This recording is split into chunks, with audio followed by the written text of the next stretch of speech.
Salam alaikum wa rahmatullahi ta'ala wa barakatuh, talim al-Ahizah. Dans cette séance, on va voir la correction du devoir numéro 1, semestre 1, physique-chimie, première bac biof, partie de chimie. Voilà la définition du volume molaire. Le volume molaire est le volume occupé par une mole de gaz. L'unité de volume molaire est litre par mole. Alors, selon les conditions de l'expérience, le volume molaire égale 22 litres par mole, c'est-à-dire dans les conditions normales de température et de pression, et 24 litres par mole dans les conditions standards, c'est-à-dire 20 degrés C et 1 atmosphère. Dans les conditions normales, c'est 0 degrés C et P égale 1 atmosphère. Deuxième question, la quantité de matière qui se trouve dans la masse M.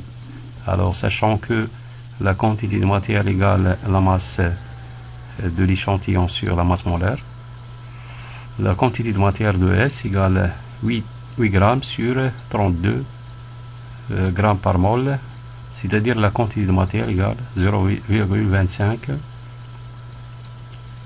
mol.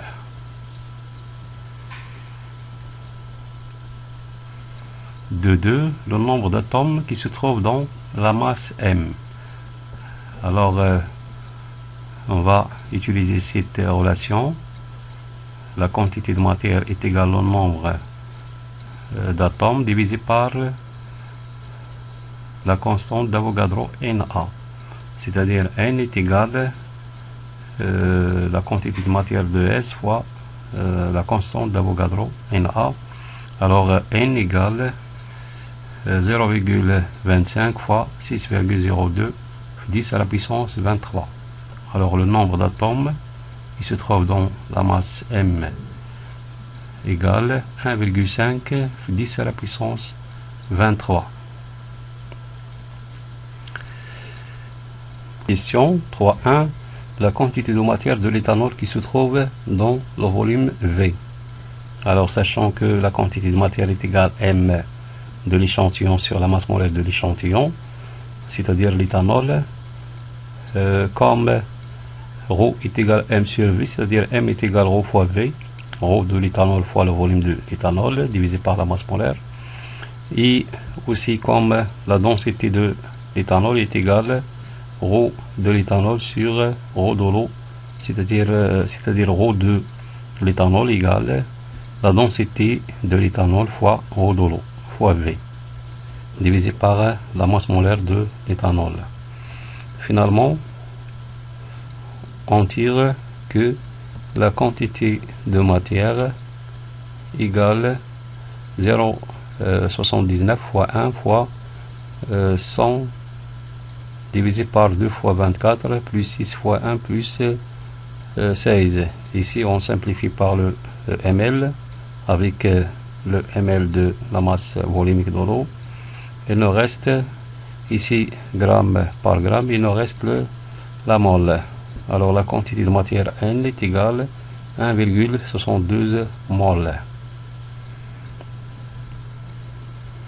3.2. La masse de cet échantillon de l'éthanol. La masse est égale N fois la masse molaire, c'est-à-dire M est égal à 1,72 fois 46, c'est-à-dire 2 fois 12 plus 6 fois 1 plus 16. C'est-à-dire la masse est égale 79,12 grammes. Quatrième question. 4.1. La quantité de matière de CO2 qui se trouve dans le cylindre. Alors, d'après l'équation des gaz parfaits, P1 fois V est égal à N1 fois R fois T. P1, c'est la pression du gaz dans le cylindre.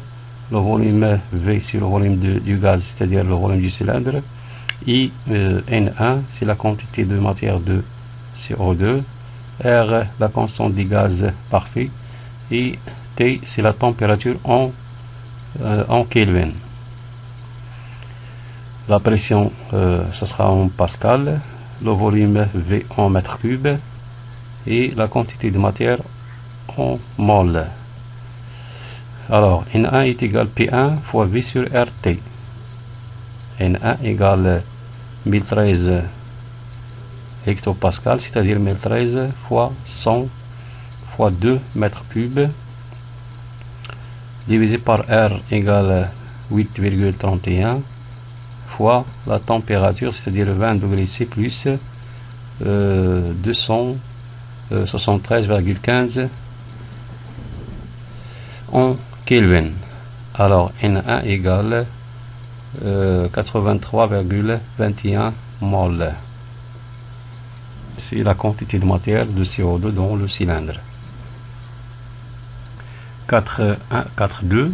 La masse M du mélange gazeux dans le cylindre. Alors, les deux types de gaz dans le cylindre, c'est CO2 avec le dioxyde d'oxygène.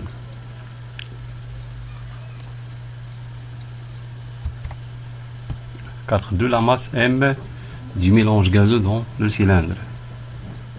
Alors, le mélange gazeux constitué par le gaz de dioxyde de carbone plus le dioxygène. On calcule la quantité de matière du mélange selon l'équation des gaz parfaits. Dans ce cas, P2 fois V égale nRT.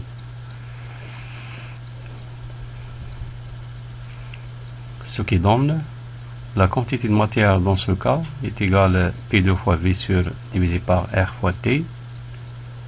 Application numérique, la quantité de matière est égale 1040 hectopascal, c'est-à-dire 1040 fois 100 fois 2 divisé par 8,31 plus 20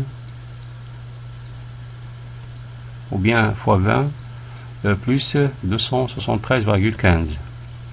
Alors la quantité de matière, ça sera égale 2000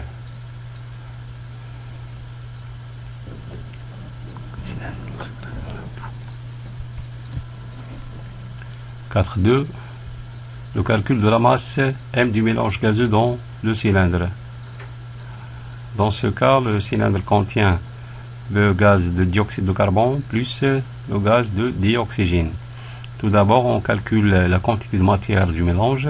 Dans ce cas, selon l'équation des gaz parfaits, P2 fois V égale NR fois T. Ce qui donne la quantité de matière dans ce cas, c'est-à-dire la quantité de matière du gaz égale P2 fois V divisé par R fois T. Application numérique, N est égal, la pression ce sera en pascal, c'est-à-dire 1040 fois 100 fois 2 divisé par 8,31 fois 20 plus 273,15. Finalement, la quantité de matière N du mélange gazeux est égale 85,38 mol. On calcule la masse du mélange.